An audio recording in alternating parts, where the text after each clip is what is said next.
மாணவர்களின் ஆடிட்டர் கனவை நிஜமாக்க பிகாம் டிகிரியுடன் CA, CMA ஆடிட்டிங் படிப்புகளையும் இணைந்து படிக்க RD college of commerce and professional studies Perundurai Erode. For admissions call 9843885222. Tiruchendur கோயிலில் இன்று காலை இந்து சமய அறநிலையத்துறை அமைச்சர் ரமேஷ் ஆய்வில் ஈடுபட்டிருந்தார். அமைச்சர் வந்திருக்கிறார் என்று தெரியாமல் அவரிடமே 4000 ரூபாய் பணம் பெறப்பட்டிருக்கிறது. சிறப்பு வழி தரிசனத்திற்கு அழைத்துச் செல்ல சொல்லி கேட்கும்போது 4000 ரூபாய் பணம் தாருங்கள் என்று கூறி ஜிபே வாயிலாக அமைச்சரிடமே பணம் பெற்றிருக்கிறார்கள் அர்ச்சகர்கள். இந்நிலையில் அங்கு அதிரடி ஆய்வு மேற்கொண்டார் அமைச்சர் ரமேஷ். முறைகேட்டில் ஈடுபடுபவர்கள் மீது நடவடிக்கை எடுக்கப்படும் என்றும் அவர் தெரிவித்திருந்தார். அவர்களிடம் விளக்க கடிதம் பெறப்பட்ட பிறகு நடவடிக்கை குறித்து தெரிவிக்கப்படும் என்றிருந்தார். இந்நிலையில் பணம் வசூலில் ஈடுபட்ட 2 பேர் சஸ்பெண்ட் செய்யப்பட்டிருக்கிறார்கள்.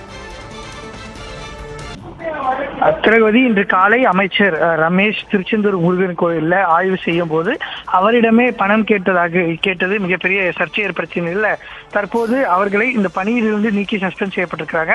அதில் குறிப்பாக திருச்செந்தூர் அருள்மிகு சுப்பிரமணிய திருக்கோயில் உள்துறையை பொறுத்த வரைக்கும் டெக்ஸோ என்ற நிறுவனத்தின் மூலமாக முன்னாள் ராணுவ வீரர்கள் பாதுகாப்பு பணிகளில் ஈடுபட்டு வராங்க. இந்த 2 பேர் தான் அமைச்சருடைய உதவியாளரிடம் உள்ளே செல்வதற்கு காசு கேட்டிருக்காங்க. அவங்க 2 பேர் கருப்புசாமி மற்றும் தோப்பு என்ற இருவருமே இனி வரும் காலங்களில் மேற்குறிப்பிட்ட முன்னாள் 2 ராணுவ வீரர்கள் கோவிலில் எந்த ஒரு பணிக்கும் அனுமதிக்க கூடாது என்று தெரிவிக்கப்பட்டிருக்கிறது. அதே போன்று பார்த்தோன்னா திருச்செந்தூர் முருகன் கோயிலில் இது கட்டணமில்லா முடிக்காணிக்கை செலுத்தும் பக்தரிடம் முடியிறக்கும் பணியாளர்கள் சிலர் முறைகேடாக பணம் பெற்றுக்கொண்டு முடியிறக்கம் செய்வதாக செய்தி வெளியாகிறது. இது தொடர்பாக நடவடிக்கை எடுக்கும் பட்சத்தில் தற்போது ஆய்வு செய்ததில் அதுலேயும் ஒரு நபர் நாகராஜ் என்ற நபர் மீது சங்கர் மற்றும் நாகராஜ் இந்த 2 பேர் மீது நடவடிக்கை எடுக்கப்பட்டு அவர்கள் இருவரும் தற்காலிகமாக பணி நீக்கம் செய்யப்பட்டிருக்கிறாங்க. அதே போன்று அர்ச்சகர்களுக்கும் இதில் பணம் செல்கிறது என்று புகார் இருந்தது. அந்த வகையில் அர்ச்சகர் ஒருவர் ஞானமணி என்பவர் இன்று இந்த அமைச்சரிடம் பணம் கேட்ட விவகாரத்தில் கண்டறியப்பட்டிருக்கிறார். அவரிடம் விளக்கம் கடிதத்தில் அவர் இதனை ஒப்புக்கொண்டிருக்கிறார். எனவே அவரும் தற்போது அடுத்த கட்ட நடவடிக்கை எடுக்கும் வரை கோவிலுக்குள்ள எந்த பூஜை செய்வதற்கும் அனுமதிக்க கூடாது என்று தற்போது அதிகாரப்பூர்வமாக அரசு சார்பாக உத்தரவிடப்பட்டிருக்கிறது. திலகவதி, சந்தானகுமார் இன்று காலை அமைச்சரிடம் கேட்டபோது இது தொடர்பாக மன்னிப்பு கடிதம் இல்ல, விளக்க கடிதம் தான் பெற்றிருக்கிறோம், அதான் ப்ரொசீஜர், அதுக்கு பிறகு நடவடிக்கை எடுக்கப்படும் என்பதாக தெரிவித்திருந்தார். இப்போ அந்த ஊழியர்கள் விளக்க கடிதம் கொடுத்தவர்களிடமிருந்து என்ன விளக்கம் பெறப்பட்டது? அதான் அரசு சார்பாக வெளியிடக்கூடிய அந்த கடிதத்தில் அதாவது இந்த புகாரில் ஈடுபட்ட மொத்தமா 5 பேர் மீது இன்று நடவடிக்கை எடுக்கப்பட்டிருக்கு.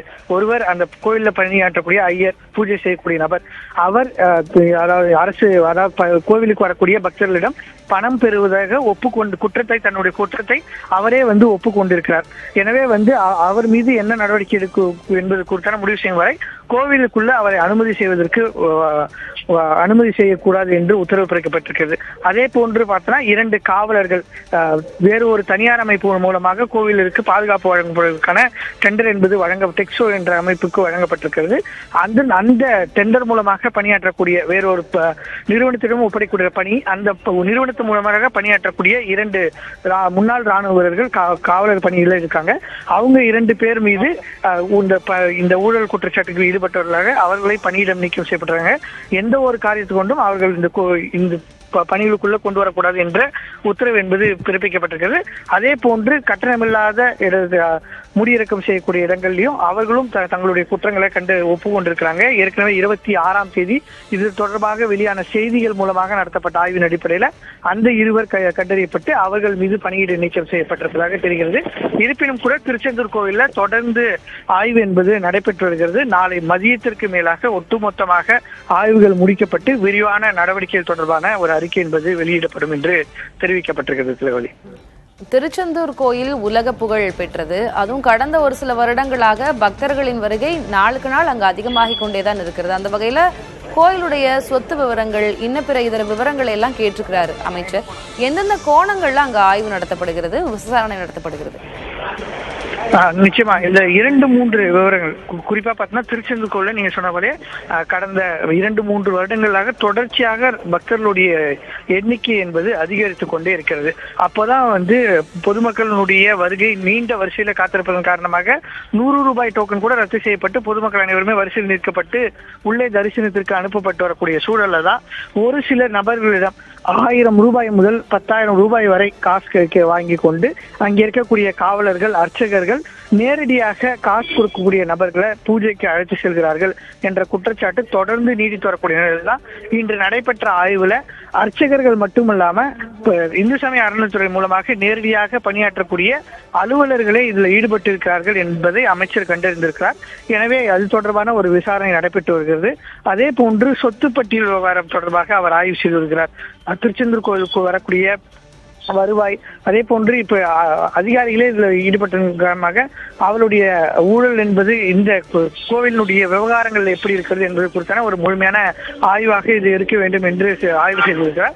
எனவே இது குறித்தான முழுமையான ஆய்வுகள் முடிந்த பின்பு அவர் நடவடிக்கை எடுப்பார். நாளை மாலை இது தொடர்பாக விரிவான ஒரு அறிக்கை என்பது வெளியிடப்படும் என்று தெரிவிக்கப்பட்டிருக்கிறது. எனவே காலை வந்தவுடன் இந்த 2 நபர்கள் கண்டறியப்பட்டார்கள். எனவே அவர்கள் மீது மட்டும் நடவடிக்கை எடுக்கப்படும் என்பதோடு நிறுத்திக் கொள்ளாமல் முழுமையான ஒரு ஆய்வாக அடுத்த நாளை வரை இந்த ஆய்வுகள் தொடரும் என்று அமைச்சர் தரப்பிலிருந்து தெரிவிக்கப்பட்டிருக்கிறது. தலைவலி